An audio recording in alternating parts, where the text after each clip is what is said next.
PPKN, kita sudah masuk ke tema kedua, menyayangi tumbuhan dan hewan, subtema 3, menyayangi tumbuhan. Dan materi PPKN yang akan kita pelajari hari ini adalah hak dan kewajiban anggota keluarga. Nah, yang pertama kita bahas dulu apa arti dari hak. Hak adalah segala sesuatu yang kita dapatkan setelah melakukan kewajiban. Diingat ya, hak itu adalah segala sesuatu yang kita dapatkan setelah melakukan kewajiban. Kemudian, kewajiban adalah segala hal atau tindakan yang harus kita laksanakan. Jadi diingat, kalau hak tadi segala sesuatu yang kita dapatkan, dan kalau kewajiban artinya segala sesuatu hal atau tindakan yang harus kita laksanakan. Nah, ayo mengamati.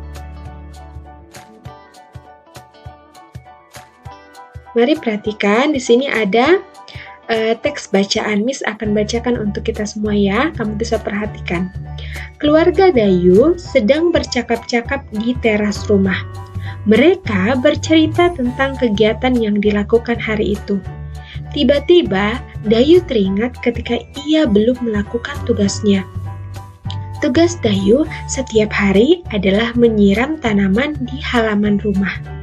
Setiap anggota keluarga mempunyai kewajiban dan hak masing-masing. Hak dan kewajibannya tergantung dari perannya di dalam keluarga.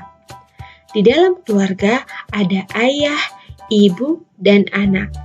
Kewajiban ayah melindungi anggota keluarga dan mencari nafkah. Kewajiban ibu merawat anak-anak dan mengurus rumah tangga. Kewajiban anak yaitu menghormati orang tua dan belajar dengan tekun. Kewajiban anak juga termasuk tugas-tugas yang harus dilakukannya di rumah. Contohnya, kewajiban Dayu yaitu menyiram tanaman. Nah, dari teks bacaan tadi dikatakan bahwa hak akan berhubungan dengan tugas dan peran sebagai anggota keluarga. Nah, sekarang kita akan bahas apa saja yang menjadi tugas dan peran sebagai anggota keluarga. Yang pertama, ayah. Ayah berperan sebagai kepala keluarga. Ayah bertugas mencari nafkah dan melindungi keluarga. Kemudian ibu. Ibu berperan sebagai pendamping kepala keluarga. Ibu membantu ayah mengurus semua keperluan keluarga. Tugas ibu adalah menyiapkan makanan untuk keluarga, serta mengatur rumah agar tetap bersih dan nyaman. Ada juga ibu yang bekerja untuk membantu ayah mencari nafkah. Kemudian, anak. Anak berperan sebagai anggota keluarga.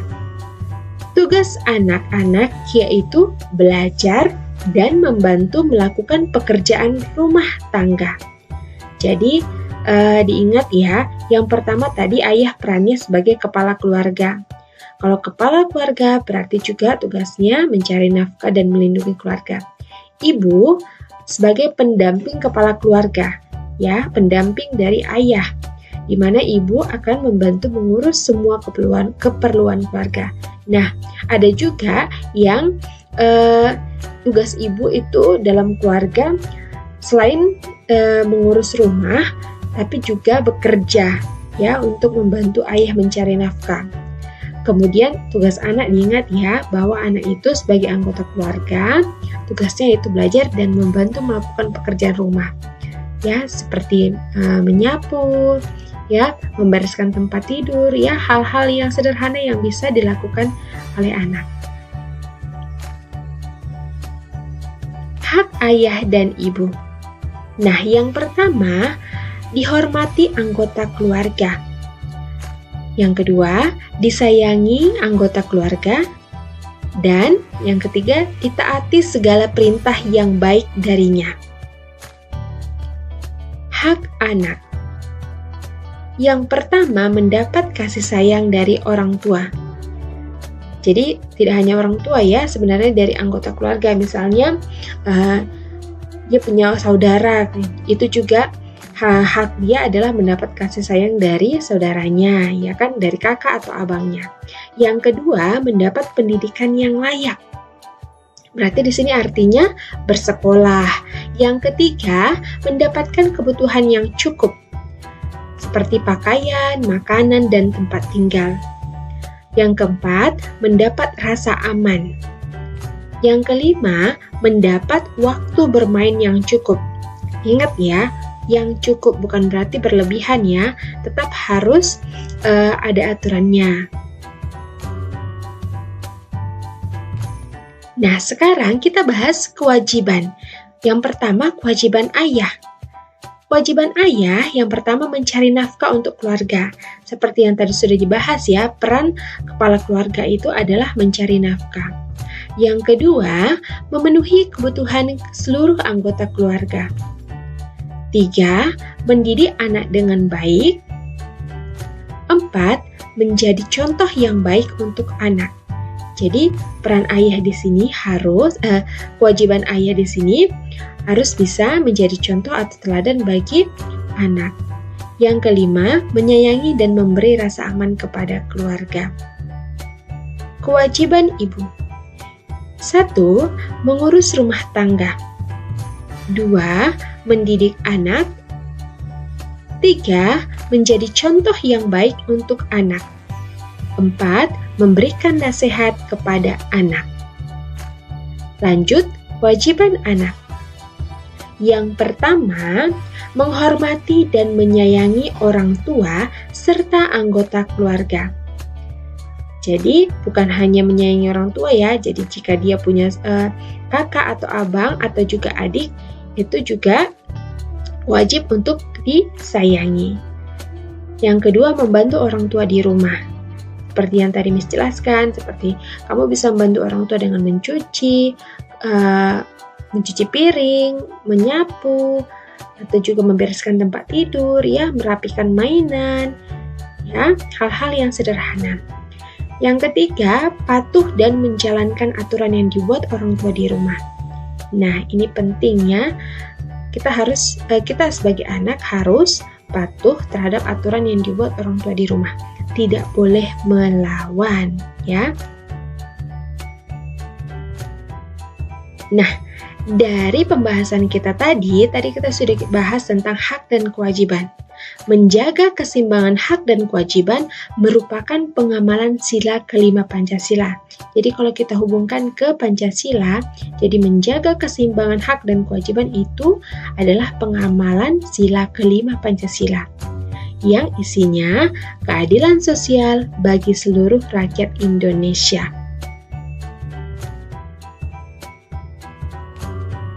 Nah, mari berlatih. Setelah tadi sudah Miss jelaskan tentang hak dan kewajiban, sekarang di sini ada latihan yang membantu kamu untuk mengukur sejauh mana pemahaman kamu tentang materi ini.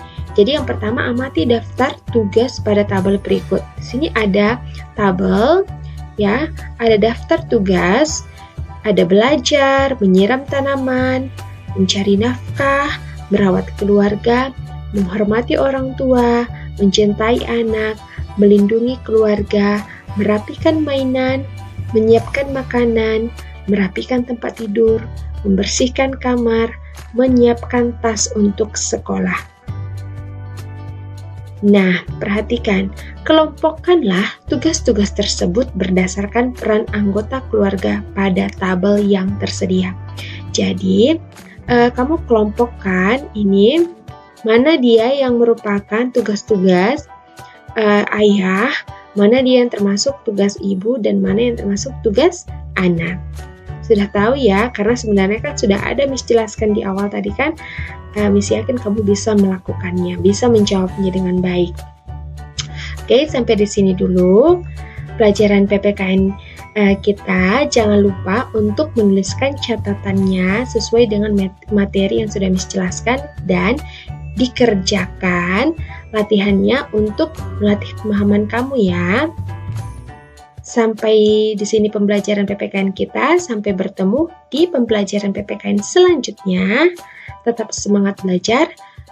Tuhan Yesus memberkati. Shalom.